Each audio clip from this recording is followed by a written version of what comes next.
Once upon a time, in a humble cottage at the far edge of a wide green valley, there lived a poor widow and her only son, a bright-eyed and cheerful boy named Jack. Their cottage was old, its thatched roof drooping under years of rain and sun, the wooden door sagging on its hinges as if sighing beneath the weight of their daily worries. They owned little more than a few worn pots, a straw bed, and a gentle brown cow named Milky White, whose soft eyes and patient nature made her more friend than livestock. It was Milky White's milk that had kept mother and son alive through many lean seasons, but as the years passed and the cow grew old, her milk began to dry. Each morning Jack's mother would pray as she carried the empty pail back to the cottage, her face lined with quiet sorrow. She sold what butter she could, patched neighbors' clothes for a few coins, and stretched every crumb of bread with hope, but hunger had a way of creeping back through the cracks of poverty.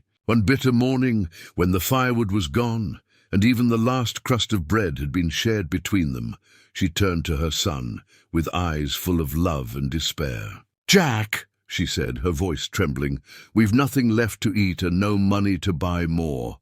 Take Milky White to the market and sell her. Whatever you get must keep us alive."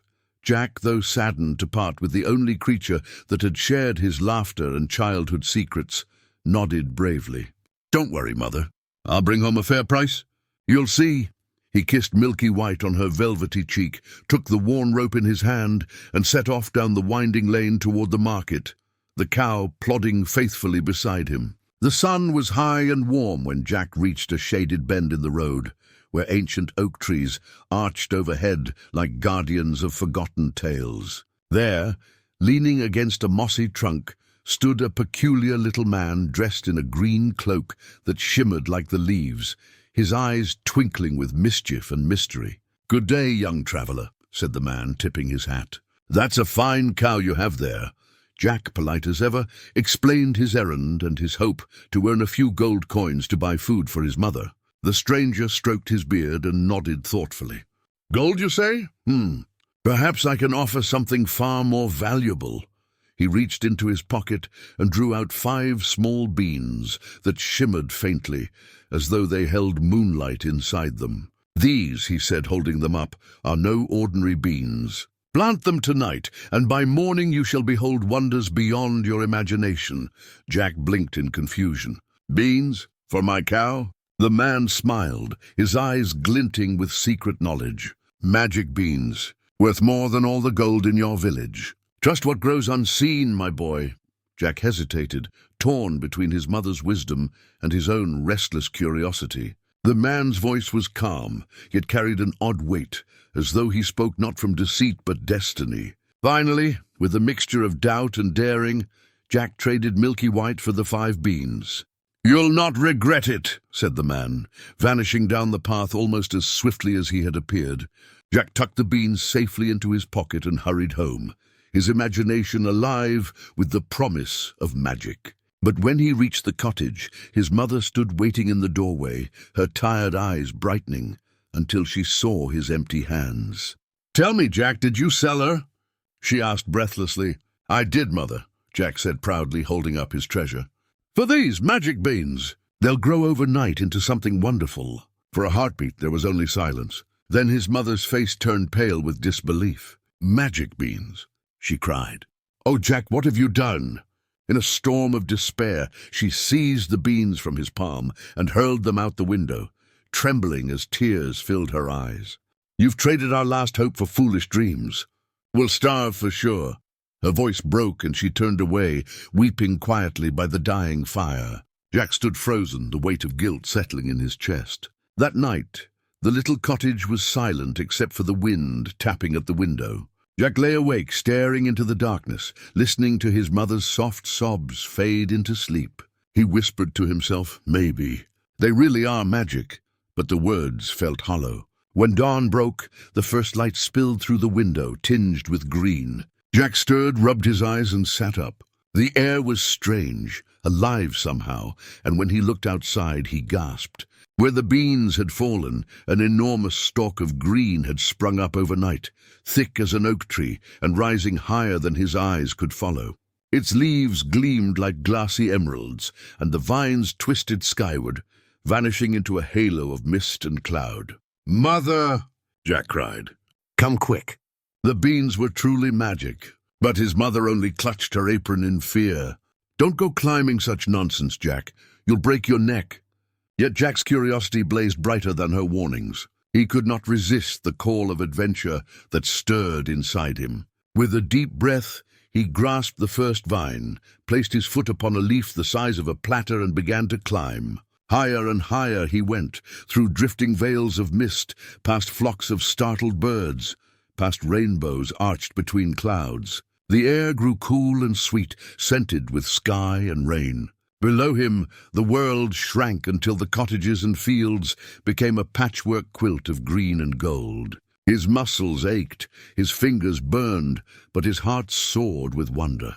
At last, after what felt like hours, Jack pulled himself onto a strange and beautiful land that floated among the clouds. The ground beneath his feet was soft and pale as snow, yet alive with flowers that shimmered like frost. In the distance rose a castle of unimaginable size, its towers spearing the heavens, its gates tall enough for an army to march through without bowing. As Jack approached, he saw near the entrance a woman, a giantess, broad-shouldered, kind-eyed, with arms that looked strong enough to lift a tree. "Good morning, ma'am," said Jack politely. "I'm far from home and very hungry. Could you spare me a bite to eat?" The woman's expression softened. "Poor lad," she said gently. "I would gladly feed you, but if my husband finds you here, he'll eat you himself." Jack's stomach growled, and he pleaded, "Please, I'll be gone before he knows." Pity won her over. She lifted him in her palm and carried him inside the vast kitchen, where the table was as high as a hill and the oven big enough to roast an ox. She gave him a crust of bread larger than his head and a mug of milk so full he could have swum in it. But before Jack could finish, the ground began to tremble. Thud, thud, thud. The dishes rattled. The giantess's face went white. "Quick, hide! My husband's home." She scooped Jack into a copper pot just as the door swung open. A monstrous figure filled the room, hair wild, eyes like coals, teeth as long as daggers. His voice thundered, "Fee-fee-fo-fum. I smell the blood of an Englishman. Be he alive or be he dead, I'll grind his bones to make my bread." The giantess trembled.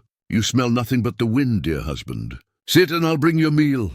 The giant grunted, dropped a heavy sack of gold onto the table, and began to count the coins, each one clinking like thunder. Soon his eyelids drooped and his snores shook the rafters. When the giantess's eyes met Jack's hiding place, she gave a tiny nod. Jack crept out, took a small sack of gold, and darted out the door, heart racing.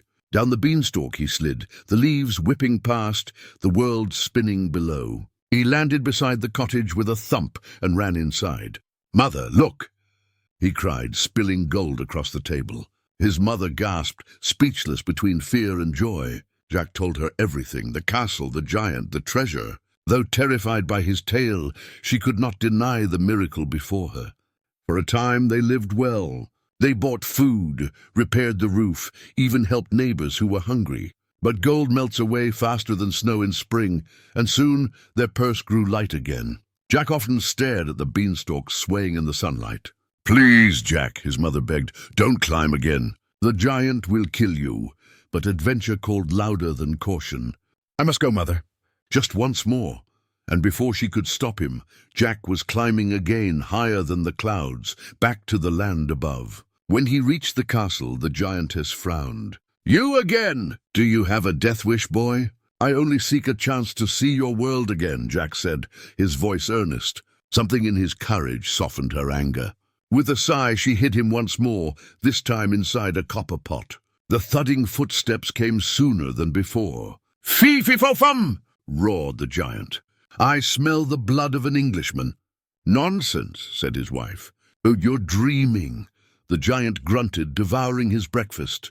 Then he called, "Bring me my hen." The giantess fetched a plump white hen with feathers soft as snow. "Lay," he commanded, and the hen laid a golden egg that gleamed like sunlight on water. "Again!" Another egg rolled out with a soft clink. The giant chuckled greedily until he grew drowsy. His head slumped forward, and he began to snore. Jack slipped from hiding, grabbed the hen, and dashed out the door. The bird gave a startled squawk, but then nestled quietly as if understanding. Down the beanstalk Jack flew, faster than before, his heart hammering. At the bottom, his mother was waiting, wringing her hands. "Jack, you're safe." "More than safe," he said, showing her the hen. "Watch this lay." And before her eyes, the hen produced a golden egg. The widow cried out in joy and embraced her son. "We shall never be poor again." And indeed they lived in comfort. The hen laid golden eggs day after day, and their little cottage became warm and cheerful once more. But Jack's restless spirit was not at peace. He would sit by the window, staring at the beanstalk that glowed green in the sun, whispering softly to himself, "What other marvels lie beyond those clouds?" His mother saw the look in his eyes and feared what it meant. "Jack," she said one morning, "promise me you'll stay. You've tempted fate enough." But Jack only smiled and kissed her hand. "Just once more, mother. One last climb." She wept, knowing she could not change his heart. So up he went again, the wind tugging at his hair, the clouds swirling around him like ghosts of the sky. When he reached the castle this time, even the giantess was astonished. "You're either the bravest boy I've ever known or the most foolish," she said. "He'll catch you for sure." "Only one more look," Jack whispered. "Then I'll go forever." With a heavy sigh, she hid him in the pantry. The giant's return was swift and thunderous. "Fee-fi-fa-fum! I smell the blood of an Englishman." "You smell nothing but your supper," his wife replied, trembling. The giant grumbled, ate his meal, and then bellowed, "Bring me my harp." The giantess obeyed, setting before him a magnificent golden harp. Its frame gleamed with jewels, and its strings shimmered like rays of dawn. "Sing," commanded the giant. And the harp began to play by itself, its voice pure and sorrowful. "Master, I long to be free," it sang in tones that pierced Jack's heart. The giant, lulled by its melody, soon nodded off, his head dropping to his chest. Jack crept from hiding, lifted the harp gently, and turned to flee. But as he did, the harp cried out, "Master! Help me, thief!" The giant awoke with a roar that shook the walls. Jack sprinted for the door, the harp clutched tight. "Stop, you wretched boy!" thundered the giant, his footsteps quaking the clouds. Jack ran to the edge, threw himself onto the beanstalk, and slid downward as fast as he could. The sky roared with fury behind him. The beanstalk trembled. "Mother!" Jack shouted. "Bring me an axe!" His mother burst from the cottage, pale with terror. "Jack, he's coming!" Above them, the giant's shadow loomed, his massive hands gripping the stalk. Jack swung the axe. Once crack! The vine split but held. Again crack, and again until with a final blow, the beanstalk groaned and snapped. The giant's roar echoed through the valley as he fell, tumbling through the clouds, crashing to the earth with a sound like thunder. Then silence. Only the soft whisper of leaves drifting down remained. Jack dropped the axe and turned to his mother, both trembling with relief. The harp, glowing faintly in his arms, sang a gentle song of freedom. From that day forward, Jack and his mother lived in peace and comfort. The hen laid golden eggs that kept them well, and the harp filled their home with music as warm as sunlight. The great beanstalk lay fallen, its story rooted now in legend. But sometimes at dusk, when the sky turned gold and the clouds blushed like embers, Jack would gaze upward, searching for the kingdom above. And though he never saw it again, he would smile, remembering that courage isn't the absence of fear, but the will to climb despite it, and that sometimes the smallest seed can lead to the greatest adventure.